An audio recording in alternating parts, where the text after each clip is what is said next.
Hello everybody, my name is Squaggy and oh my goodness, let's talk about this ban list. I was getting really worried during that presentation. I thought I was gonna have to talk about product for a video. Yuck. Instead, I get to talk about the metagame and how I think it will shape out thanks to these nerfs.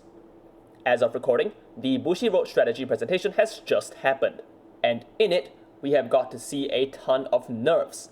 A lot of hits to a bunch of decks that you can see on my screen right now, a couple more hits on another screen, and no unrestricts.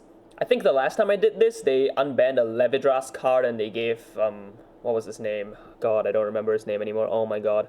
The Dragon Empire Mask one. Gandiva! They gave Gandiva his buddy back. And those didn't do anything, and I guess they've just decided, what's the point of unrestricting anything? So nothing got unhit. Instead, what we got is, relatively speaking, kind of a massacre of a list. Basically, none of the top decks in the format have been untouched. If you've seen my last tier list video, the decks I considered the best in format for set 13 were Vyrgilla, Toys, Minerva, Deeplands, and Rewinder. And as the icon decks have come out, Kai is probably up there as well, though he is understandably very new. And thus they probably don't want to hit it, plus it's a trial deck product, and it's getting more cards in the new festival booster. So instead, we hit the other 5. And what hits they are. So let's talk about them kind of in detail, and then maybe I'll talk about where I think the metagame goes from this position. But first, a quick little shout out. Like to shout out this store? I like to shout out this store, bg_playmats.sg, for anyone living in Singapore, Malaysia, the Philippines, or Thailand. bg_playmats.sg makes these really cool card holders and also character dice that you can use to track power, that you can use to put your really pretty cards inside these very beautiful cases with these custom insignias on them. I'm sort of sponsored, but I did, however, buy the Mythisch crest on my own, and it looks really sharp. I have a picture of the one with my Vyrgilla on screen. It looks really great, and if you're interested in this kind of thing, I've left a link in the description. Feel free to check them out. They have a lot of great stuff, and I would highly recommend them. Okay, back to the video. First of all, Vyrgilla and Nilmeen are now choice restricted, meaning you can no longer run the Vyrgilla Grade 3 with Nilmeen in the same deck. This hurts the searchability of Elf Knights, which I think is really what they are trying to stop. The problem with Elf Knights is that he's a really consistent boss, and the board he puts up is also very consistent. And over the course of like an 8-round, 9-round tournament, you can replicate that over and over and over again. You have the least breaking chance of any deck in the game. And not only that, your output is really high. I was a pessimist. I thought they would just hit Dragvida with Vyrgilla, but clearly they have done a little more. So Nilmeen in Vyrgilla is pretty good of a hit. I mean, like a choice restrict. The difference between her and Dino Fest is obviously 2 extra searches, but Nilmeen also works in the main phase, which is when you're gonna ride Elf Knights. And it's not like Vyrgilla can't compensate that, because they can run stuff like Gojo these days, which, you know, you may or may not run. And that's not as good as Nilmeen, but it certainly helps. But it's not going to help very much with Elf Knights set 2. Elf Knights, as you can see, is restricted to 2A deck, and that might kill the deck. I don't think it kills it in the way that, oh, now the deck is no longer powerful. I don't think that's true. You will probably at one point in your life with this ban list up face a Vyrgilla in a tournament. They will hit Elf Knights anyways, and you will grumble and lose. But over the course of a large tournament day, you're gonna miss Elf Knights more often than not, and I think this kind of kills a lot of the momentum the deck has in big tournaments. Whether or not you agree with that philosophy of banning or not, it certainly helps shape up the pie chart in a different way by the end of it. So I do like those hits. I think it means a lot of people will shift away from Vyrgilla. Vyrgilla has been the best deck in the room basically since it's been out with Elf Knights. And as Dragon Empire keeps getting more robust tools like Belligerrico, Gojo, the deck continuously improves. So it is nice that they finally have decided to nip it in the bud, you know, as Skyride ends, and maybe they can sell you a new form with 0 on it that is shown at the end of Skyride. Maybe that's what they're gonna do, if I'm being quite maybe realistic and cynical. But as of now, this deck is a lot worse, and I think no longer is in contention with being one of the best decks in the room anymore. I don't think I can safely call it that. Its output is still pretty high, but it is much more of a high roll, and that is kind of the difference between a good deck and a mid deck. A good deck's average roll is a mid deck's high roll, you know what I mean? So there goes that. Another choice restrict is Toys and Valnot. Toys is kind of seeing a bit of a dip in its popularity and conversion rate into tops. We see that a fair bit in the newer results, and I don't think this hit is very hard. Personally, for me, I would love to see Bunny, you know, shot out back. But this does get rid of one of the pain points of fighting against Toys, which is they check Valnot on the critical rearguard brevet loss, and you just die instantly. Or they check crit and then Valnot, and they put it on the giant fluff, and then you die instantly. this removes that pain point, and no other overtrigger in the game will give twice as much lethality. And in that scenario, a lot of things like blue OT, purple OT, God forbid you run purple OT, dark states OT, they are really not as good in terms of lethality, and it means you will lose a few games less to toys checking Valnot aggressively. Is that sufficient to take it out of the metagame? Maybe. The thing about Valnot is it is kind of toys' win con. Not all the time, but more often than not, this is a real win con for toys because of their hard filter. So this may actually be a lot more impactful than I think. But as of now, it's kind of difficult to gauge whether or not the overtrigger is enough of a setback for toys to overcome. I do like that change. I think it makes the deck a lot more palpable dealing with it. I don't know if it's enough, but you know, toys is kind of on its way out, honestly. The last piece of support it got was a consistency buff, and right now its ceiling is a little off alongside its speed is a little off, I think. Nothing crazy. It's not like a bad deck or anything. It's just, you know, it is showing its age. Another choice restrict is, this is for Deeplands. It's Rotting Usurp and Harvest Elf. Obviously, those Deeplands cards, they just came out. You can't really hit them, and honestly, there's nothing much to hit. So this is for that deck. This kind of means in Deeplands, you have to choose between a very robust resource game or playing Rotting Usurp Dragon for 6 attacks. It means that there are potentially 2 different ways to build Deeplands. One really aggressive 6-attack build that you're always going to push for, that doesn't generate as much hand, or you're going to play a Harvest Elf variant, which, you know, will generate you the hand, but you will not have the aggression of 6 attacks. And I do like that difference. I think it doesn't kill Deeplands at all. I think Deeplands is still quite strong. I think even on its initial release, when people were leveling it out and they haven't really gone into like Harvest Elf, Rotting Usurps yet, I know like the original deck inspection list I used, that was pretty, you know, bare bones and kind of pure, but it was still pretty good even without Harvest Elf draw. So I don't think this really kills the deck. There are substitutions for Harvest Elf. You can play Roderick. Don't play Roderick, but you could. That card's from DBT 10. It was thought of for a bit, but honestly, I don't think it's very good. Don't play Roderick. You can play literally anything else. No, don't play Roderick. Also limited to 1 is now Revelim, I believe her name is, from Genesis. Basically, this was the card that could move itself and another unit to soul, so you could put another Genesis from your drop to your hand. I like this change a fair bit. You know, it kind of makes it so you can't just discard your Minervas willy-nilly and then pick them up later. There are a couple of really important Genesis cards that they want to get back. I believe you can get back the Restander of this, and I guess they want to stop you from doing that kind of thing. I also suspect that Genesis is going to get some more generic, robust support in the Festival collection, since Valkyrion is in that, and that's also Genesis. So maybe they're kind of future-proofing it for that, especially because this isn't just a Minerva nerf.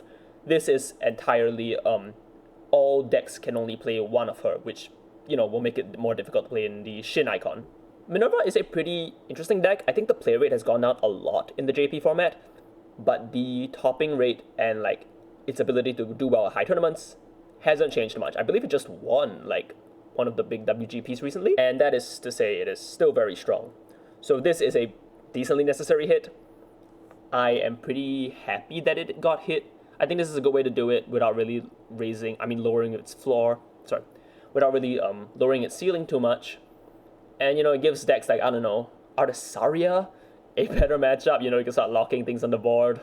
Varga can start retiring things. You know, they can't just phantom out of the board and make your like retire skills useless, which could matter in Minerva. And of course, it feels too soul. There's a lot of little things that will add up, and I think this is a good change. In my head, this is a good change. Corval over here is also limited to 2. If you're an EN player, you may not know this, but he is kind of a really important piece in Rewinder. He is kind of a consistency buff, checks top 5 to add stuff. He can come back from the drop zone a lot, and Soul Charge 1. He's very useful in Rewinder, and hitting this to 2 may kill the deck. Rewinder already operates on kind of thin margins as is, where if you like get bad defensive variants or something, that deck does kind of blow up. That's not to say the deck is bad. The deck is very strong. The deck wins more than it loses, obviously. I believe in the most recent WGP, the one I just mentioned, in that one, the number 1 player in Swiss was 10-0 on Rewinder, to give you a taste of how like consistent that deck could be. So hitting its consistency is kind of a big deal. I don't know if it kills the deck. it certainly makes it less oppressive and makes it less of a thing that people may want to bring. So pretty happy with that. I think that is kind of where I feel about that.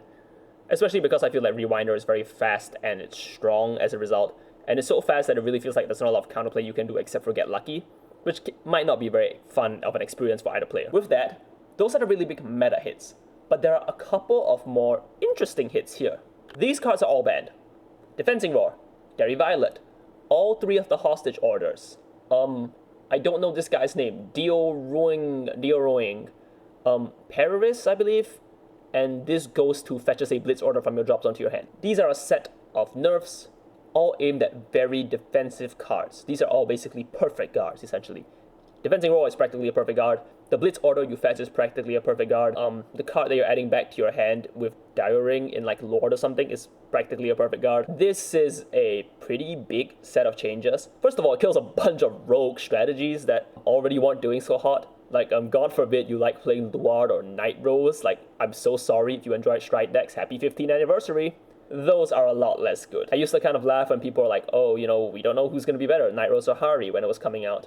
And there was a bit of a debate about that. Now I really do think there is a debate. I'm not sure if Hari is much worse than Night Rose anymore. Losing that kind of grind game is pretty bad for these rogue decks. Pararis is pretty bad. A lot of Keter decks were just playing her. I say a lot, what I mean is Youthbrook was playing her. And it really matched very well into a lot of the 5 attack decks in the format. Now Youthbrook doesn't have that and no longer kind of has that little edge in the game, you know what I mean? And that makes it a lot worse, unfortunately, for Youthbrook fans. Derry Violet is kind of a weird one. It's not like Prison is super oppressive, but I guess they want to kind of sweep all of these out of the game. And Defensing Roar should have been at -1 for years now. This card is very good. It is unfortunate because Defensing Roar, in theory, could be a really cool like tempo move. Like, oh, I use Defensing Roar and I get a piece back to my head. I use Defensive Roar and I get value out of Farheart. In reality, Defensive Roar targets the Overtrigger and then PG's 2 more attacks. That's all Defensive Roar does. And it's not very interesting. So I've seen some like criticism about this part of the list as a way to lower defensive ability in Vanguard. And I do agree with that, and like maybe that's not a direction that you may want the game to go. And I think it's very clear from this that the direction that the game is going to be going, as Bushiroad intends it to be, is Standard has to be the fast format. It has to be the format that ends in 30 minutes per round. You're not going to grind out a game and put someone... These cards that allow you to intercept from the back row and put the PGs back on board to intercept, we literally call them the hostage cards. They're not exactly fun design, in my opinion, to like kind of hold someone, you know, quote unquote hostage and grind out games and move to double loss situations. And I think they just want to stamp that out. And I think they should print more defensive tools soon, whether it's blitz orders or pieces worth running, because I probably agree that most of these on this list are very unhealthy for the game. I don't think they are good. I think you kind of groan when you see them. I don't think it's very interesting game design. I think there should be defensive tools, but I probably would agree that these are a net negative for the game. And I guess maybe I'm biased because I don't play many of these except for Defensing Roar. So if you have more strong feelings, if you're, you know, more regular pilot of these, I'm sure you have your thoughts on them. I'm sure Night Rose players are very upset to lose the hostage. I'm sure Prism players aren't jazzed about losing Derry Violet. So I don't know. I think this at least shows you the direction the game is going to be going in. It is going to be fast, it's going to be aggressive, and we're going to see that is kind of a healthy situation for the game to be in, and hopefully this opens up some design space to play defensive cards. Or sorry, not to play them, to make defensive cards. I would agree that these are pretty net negative and unhealthy, so we should make new ones that are balanced, that still let you have a bit more guard, but also don't really interfere with, you know, the experience of playing the game, which can be sometimes very frustrating with these cards involved. I think they are trying really hard to push defense kind of to spread around the deck, rather than limiting it to like one specific card in your deck that, you know, you're just going to find yourself in situations where you're like, oh, I win if they have it, I lose if they don't. Those can feel pretty bad with stuff like Defensing Roar, Derry Violet, etc., etc. Pararis can feel really bad to just call off the top randomly. That doesn't really affect the power negatively, but still can just swing a game and just make it so your 5 attack deck doesn't work the way you want it to, in a way that is frustrating. So I do see this as hitting unhealthier cards, and they're trying to balance it around, you know, spreading defense in your deck. I think of stuff like Vyrgilla getting 5,000 extra shield for all the Mythisch. A lot of decks in the game do have like extra 5,000 shield frequently here and there, so I don't know.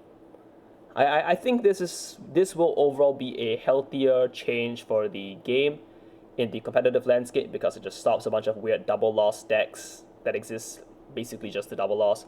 But it is a shame to lose a lot of the cooler things like, grindy stride decks, for example. They saw two lords make it the top cut and they were like, no, we're killing those. Yeah, I'm kind of going around in circles here and there. I think this is amazing. I think it's overall healthy, but I do kind of, mourn some of the less strong decks who really needed these tools to survive. And whether or not that was, whether or not you can say that needing these tools to survive means they're healthy decks is one thing, but I think it's a shame to lose pretty underpowered decks to sweeping game design and philosophy changes like this. Okay, that's a lot of a ramble. Let's jingle some keys in front of your face and let's do maybe a tier list real quick. Okay, so these are what I would consider the best decks in the room in the JP format as of now. This is based on things like topping and representation and the fact that like 6 of these made it to the final top 8 in like the most recent big WGP, so this is kind of just based on, I guess, not fact, but I mean, a recent experience. The other decks in that top 8 were ODM Animus and I believe Barrowcrea. We did pretty well, so we'll put Barrow there. Can I find Barrowcrea? Yeah, Barrowcrea. But alright, I think these two are just a little bit behind. So with these hits, where do I think these decks go? Well, I think Vyrgilla drops a ton. I think Vyrgilla is kind of a non-factor in the metagame these days. To that end, I also think that Rewinder's consistency is affected a lot, and the consistency at which it produces its strong boards is a big draw to Rewinder, and as such, I would also drop it. I don't know if I would drop it all the way to B, but I would say A maybe. I think Deeplands is fine. I really do. I think Deeplands can still maintain an S position, but, it is a lot worse than it used to be. Actually, I no longer think that. I've sounded it out of my head. The choice of losing an attack or losing a draw every single turn probably adds up, and I don't know if people are going to be running Roderick. So as such, we'll put him at A. Heartluru is weird. I guess more often than not, you probably put him at A, but I don't really think he changes his position very much. And I think Minerva drops like 2 tiers. I don't know if she can still handle it. I really don't. There's just a lot that seems that Revelim did for her that I struggle to see a world where she is as good. It's a really big hit to lose like 3 cards in your deck. There's nothing in Kettle Sanctuary that works just like her. You could argue that, you can run some of the other Kettle pieces like Sargon or something, but those just aren't, that's just not the same card. And Kettle has some pretty strong tools. I wouldn't be surprised if she came back, but I think I am a bit more pessimistic on her. Just to say it, again, this is kind of an opinion thing. It's not like definitively what the tier list will look like, but yeah. Okay. With that, is Overlord the only S tier deck in the room? Probably not. I think Animus moves up. Odium Animus probably moves up to S tier, I would say. I think it just becomes like the fastest Saki deck in the game. And that is a pretty real thing to have. I don't think Barrowcrea changes much. Barrowcrea we know is getting more cards this set, so I'd be very skeptical to move it up or down a tier. And let's talk about decks that Lokes die. So this is just the tier where I could put Night Rose in. If Night Rose was Rogue before, Night Rogue is not happening anymore. I think Luard is dead. I'm pretty sure Luard is basically dead in like a competitive sense. Luard is, the forever man. He's always strong, but at the same time, this is a pretty big hit to him. I don't really think Youthberg is dead or anything.